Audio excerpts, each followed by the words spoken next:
नमस्कार, आप देख रहे हैं खबर उत्तराखंड और मैं हूं आशीष तिवारी। पिछले काफी वक्त से ये खबरें आ रही थीं कि धामी कैबिनेट में फेरबदल बहुत जल्द हो सकता है। इस बात को लेकर उस वक्त और तेजी आ गई इन चर्चाओं में जब मुख्यमंत्री पुष्कर सिंह धामी प्रधानमंत्री नरेंद्र मोदी के उत्तराखंड के एक दिन के दौरे के तुरंत बाद दिल्ली दौरे पर निकल गए। सबको लगा कि शायद अब कैबिनेट में फेरबदल आखिरी दौर में है और दिल्ली से मोहर लगते ही यहां पर ऐलान हो जाएगा और कम से कम जिस एक कैबिनेट मंत्री को लेकर बहुत नाराजगी समूचे पहाड़ में है उसका पत्ता साफ हो जाएगा। लेकिन हुआ कुछ नहीं। मुख्यमंत्री जब लौट कर आए तो उन्होंने मीडिया से कह दिया कि यह तो एक सामान्य दौरा था और इसमें कैबिनेट विस्तार जैसी कोई बात नहीं हुई है। अब यहां पर सवाल उठता है और उसी सवाल को लेकर आज हम आपके बीच आए हैं, चर्चा करने आए हैं। यह जब बयान आता है मुख्यमंत्री पुष्कर सिंह धामी का कि यह एक सामान्य दौरा था और इसमें कैबिनेट विस्तार जैसी कोई बात नहीं हुई है, यहां पर जो सवाल खड़े होते हैं वो बहुत अहम सवाल है। सवाल इसलिए उठ रहे हैं क्योंकि कैबिनेट मंत्री प्रेमचंद अग्रवाल के बयान को लेकर नाराजगी थमी नहीं है। नाराजगी समूचे राज्य में है। यहां तक कि अब तो विदेशों से भी ऐसी तस्वीरें आ रही हैं कि वहां पर जो पहाड़ी लोग हैं, उत्तराखंडी लोग हैं, वो विरोध जता रहे हैं और वहां से वीडियो उत्तराखंड भेज रहे हैं। इसके बावजूद मंत्री प्रेमचंद अग्रवाल के खिलाफ कार्रवाई नहीं हो रही है। इससे में सवाल उठना लाजमी है। अब सवाल क्या है, जरा उसको एक बार देख लेते हैं। सवाल इसलिए भी उठ रहा है क्योंकि सवाल पर आए उससे पहले दो बयान आपको याद दिलाते हैं। एक बार महेंद्र भट्ट से जब पूछा गया, महेंद्र भट्ट साहब से पूछा गया तो उन्होंने कहा कि यह कैबिनेट विस्तार का सही समय है और कैबिनेट विस्तार होना चाहिए। ऐसा लगा कि शायद कैबिनेट विस्तार की ओर हम बढ़ रहे हैं। फिर जब कोटद्वार में एक कार्यक्रम में शामिल होने सांसद अनिल बलूनी पहुंचे, वो बीजेपी के राष्ट्रीय प्रवक्ता भी हैं, उनसे जब मीडिया ने पूछा कि आपकी क्या प्रतिक्रिया है प्रेमचंद अग्रवाल के बयान पर, तो उन्होंने साफ तौर पर कहा कि यह पीड़ादायक है और मैंने पार्टी फोरम, जो उचित फोरम है, वहां पर यह बात उठा दी है। अनिल बलूनी कोई छोटे नेता है नहीं, वो राष्ट्रीय प्रवक्ता हैं, सांसद भी हैं अब तो, और खासे लोकप्रिय भी हैं, विरोधाभास से बहुत ऊपर हैं, सधी सुलझी बात करते हैं और गंभीरतापूर्वक बयान देते हैं। ऐसे में अनिल बलूनी अगर ये कह रहे हैं कि उन्होंने उचित फोरम पर, पार्टी फोरम पर बात रख दी है, तो यह बेहद गंभीर बात है। ऐसे में यह अनुमान आसानी से लगाया जा सकता है कि अगर अनिल बलूनी ने पार्टी फोरम में किसी विधायक, किसी कैबिनेट मंत्री के लिए राज्य के कोई बात कही है तो उस पर एक्शन बहुत जल्द होगा। और उधर प्रदेश अध्यक्ष महेंद्र भट्ट खुद भी कह रहे थे।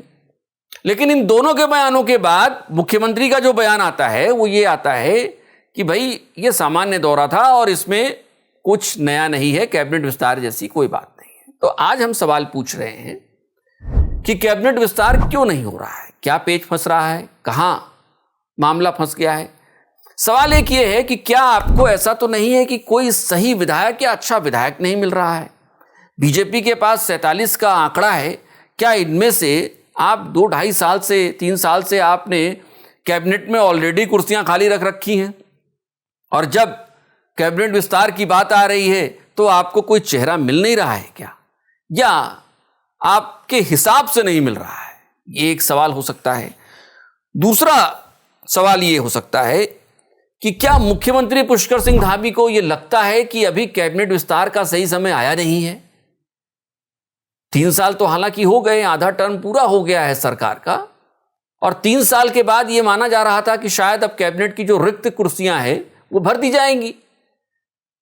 लेकिन क्या मुख्यमंत्री इस बात से इत्तेफाक नहीं रखते हैं और उनको लग रहा है कि अभी वक्त नहीं आया है कैबिनेट विस्तार का? यह भी एक सवाल हो सकता है और शायद इसीलिए मुख्यमंत्री कैबिनेट में एक्सटेंशन को टाल रहे हो।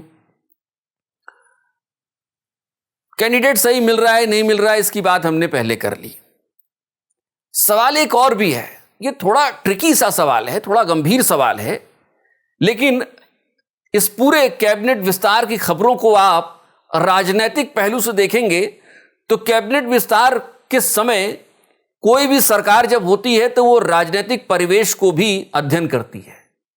और आज हमें लगता है कि यह सवाल पूछा जाना चाहिए कि क्या मुख्यमंत्री पुष्कर सिंह धामी को या फिर बीजेपी को यह लगता है कि ये राजनीतिक स्थिति जो राज्य में इस वक्त बनी हुई है वो राजनीतिक स्थिति कैबिनेट विस्तार के लिए माकूल नहीं है। इस वक्त कैबिनेट विस्तार करना ठीक नहीं है। हो सकता है कि कोई नए विरोधाभासी कदम दिख जाएं या फिर कोई ऐसा चेहरा कैबिनेट में आए जिसको लेकर नाराजगी और फिर आ जाए। कहने का मतलब लबोलुआब यह है कि राजनीतिक पहलू से अगर देखें तो राजनीतिक परिवेश, मौजूदा परिवेश, शायद सरकार को ऐसा नहीं लग रहा कि कैबिनेट विस्तार इस वक्त किया जाए, क्योंकि सब कुछ अभी ऑल ओके नहीं है। नाराजगी है लोगों में शायद, और ये नाराजगी बढ़े ना, इसलिए अभी कैबिनेट विस्तार को रोक के रखा गया है। एक अहम सवाल यह भी है, सवाल यह है कि क्या सरकार, चूंकि ये सवाल इसलिए हम पूछ रहे हैं क्योंकि महेंद्र भट्ट जो बयान दे रहे हैं और उसके बाद मुख्यमंत्री जो बयान दे रहे हैं उसमें विरोधाभास है।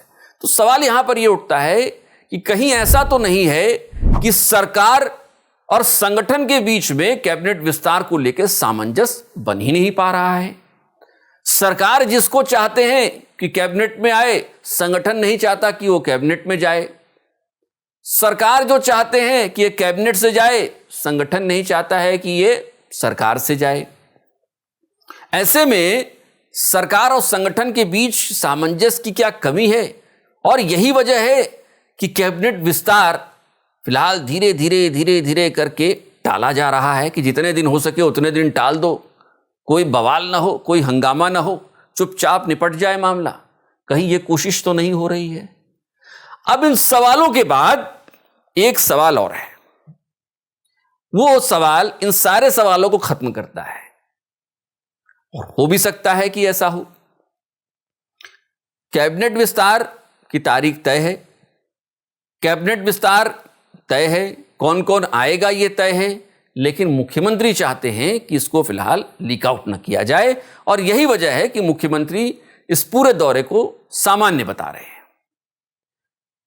लेकिन एक बात बिल्कुल साफ है, भले ही यह सवाल आखिर में हमने पूछा आपसे, हमें लगता है कि इस पर बात होनी चाहिए। यह कहा जा सकता है कि यह सवाल शायद पहले के तमाम सवालों को खत्म कर दें, और पहले के सवाल अगर हैं तो पहला जो आखिरी सवाल है हमारा वो खत्म हो जाएगा।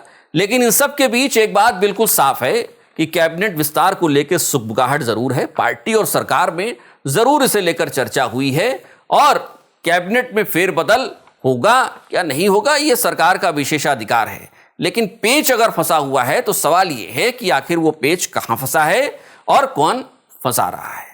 आपको क्या लगता है? कमेंट करके आप हमें बता सकते हैं। क्या प्रेमचंद अग्रवाल को लेकर सरकार कुछ तय नहीं कर पा रही, पार्टी कुछ तय नहीं कर पा रही है? और अगर आप हमारे चैनल पर नए हैं तो आपसे अनुरोध है कि आप चैनल को सब्सक्राइब करना और बेल आइकन दबाना मत भूलिएगा। आज के लिए फिलहाल इतना ही, मुझे दीजिए इजाजत। नमस्कार।